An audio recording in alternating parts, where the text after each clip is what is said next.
He was the Mu Alpha Theta president, the Science Honor Society co-founder and vice president, the Future Business Leaders of America vice president, a varsity tennis team member, and a member of the UIL math and science teams. Rahul Reiki. Ladies and gentlemen,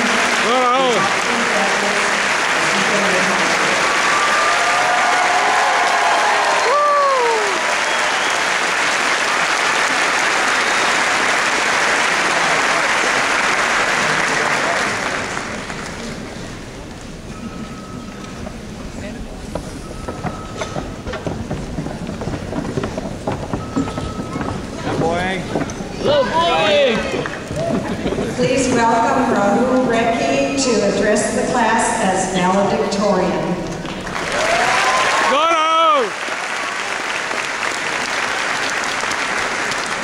Thank you, Mrs. Bracek, board members, teachers, my fellow Cougars, parents most of all, and anyone else I haven't mentioned who has helped make all this possible. When we walked through the doors of our beloved maroon dome 1,300 days ago, we were, as a whole, a pretty clueless bunch. That turned out to be a recurring theme. Sure, once in a while we could claim to be the windshield, but most days we were the bug. Because, let's face it, being a student in high school is a lot like being a bug hit by a windshield. It happens so fast that in the end, you just feel lucky to have made it. Now, here at CRHS, that relief from self-preservation could get pretty literal. You know, over the past 4 years, we've had 3 hurricanes, a full-blown fire, a potential flu pandemic. Most of us fear for our lives trying to get out of the parking lot every single day. But you know the scariest thing that's happened to me so far, despite all that? Waking up one morning, looking in the mirror, and seeing that I'd grown my very first gray hair. That screaming you heard in the middle of February, that was probably me. Now, every now and then, life reminds us, teenagers, that we really aren't as immortal as we like to think we are. You know, a lot of times, often, it does it a lot more seriously than showing us our gray hair. Sometimes, however, it takes a different kind of mirror. For those of you who are lucky enough to have Mr. Reed, he always liked to tell us that at some point, every one of us would become like one of our parents. Now, I don't know about you, but I find that a pretty scary proposition. Because, you know, our parents, bless their hearts, are daily reminders of the fact that the age-coolness curve is not a straight line, and that at some point, it all starts to go downhill. And as much as I hate to say it, we're 17 or 18 years old, and this is that point. But I also think we need to take a step back, look at the whole picture. And since I know that, from experience, that there's really only 2 things that can connect most teenagers, food and money, I'll put things in terms of the latter.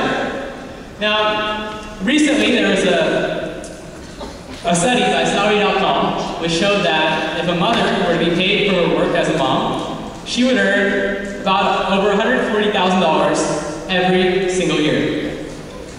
And that's just one parent.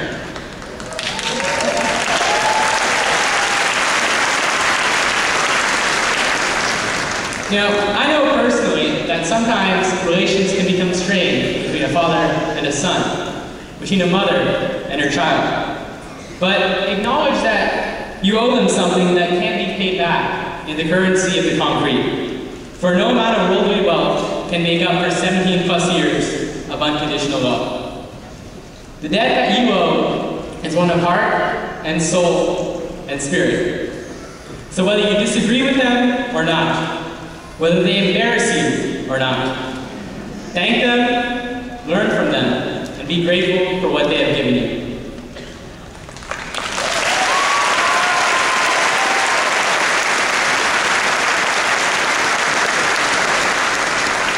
Because now, more than ever, you're going to need them.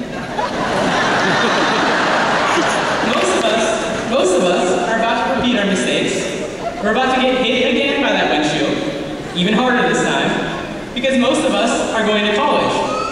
But whether you're entering the world now or in 4 years, one thing is for sure. The game has completely changed, and our training wheels are being taken off. We are transitioning to a time when following the rules can't match up to changing the rules. Working hard isn't as effective as working smart. And knowing the right answers isn't nearly as important as asking the right questions. Very soon you'll find that really the simplest questions are the most difficult to answer. Where do I see myself in 5 years? What do I want to do with my life? What do I really enjoy doing? But here's the question I want you to be thinking about. What is my story? What would I try to tell the world if I knew it was my last chance? Randy Couch, for whom the last chance wasn't merely hypothetical, told his about overcoming childhood dreams and showing that the brick walls are really only there to prove how badly we want something. Barack Obama told his about overcoming racial, cultural, and ethnic barriers and uniting the country against all odds. Kanye West told his story about, never mind.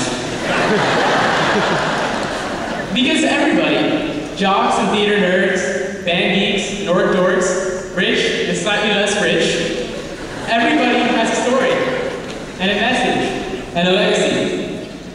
And maybe it's no Harry Potter, maybe you're no Shakespeare. Maybe it'll be like that bumper sticker I read on the way to school one morning. The first kid is practice. That wasn't on my mom's car. But I promise you that there are pages left to read, and write, and craft. And here, at the end of one chapter, and the beginning of another, it's up to you to decide where the plot is going, or how it will end. And be under no delusions. There will be struggles, for no story is complete without its trials, its tests, its tribulations. But again, we can learn a lesson in the language that we all speak.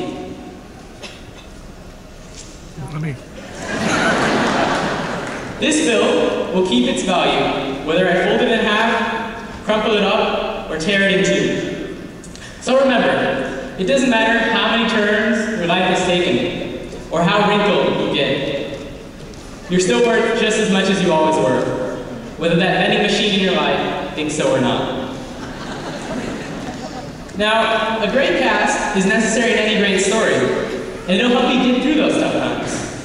And yet, as I look out into the sea of faces, I see people whom I never really got to know, or meet, or talk to. You know, it makes me sad that after spending 4 years in the same oversized hallway, I know so few of you, and have connected with even fewer. But today we are brought together, although tomorrow we'll go our separate ways. But this moment that we share, this common origin, will forever bind us, forever keep us classmates, and colleagues, and friends. And of one thing though, I am sure. The people I've met, the things I've done over the past 4 years, I can never forget. What we've been through together will always be a part of what makes us who we are. We have now taken our first step into the world. Let each step following be just as memorable as the last. Through thick and thin, rain, sleet, hail, or hurricane, we'll be there for each other. Class of 2009, write your story, live your legacy, and turn the tables on that windshield. Because I promise you, this is just the beginning. Thanks, guys.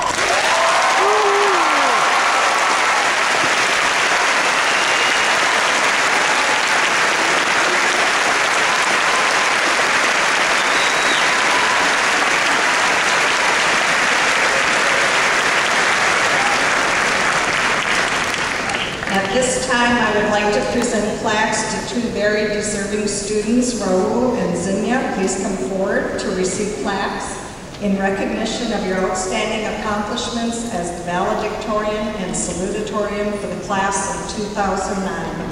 Congratulations.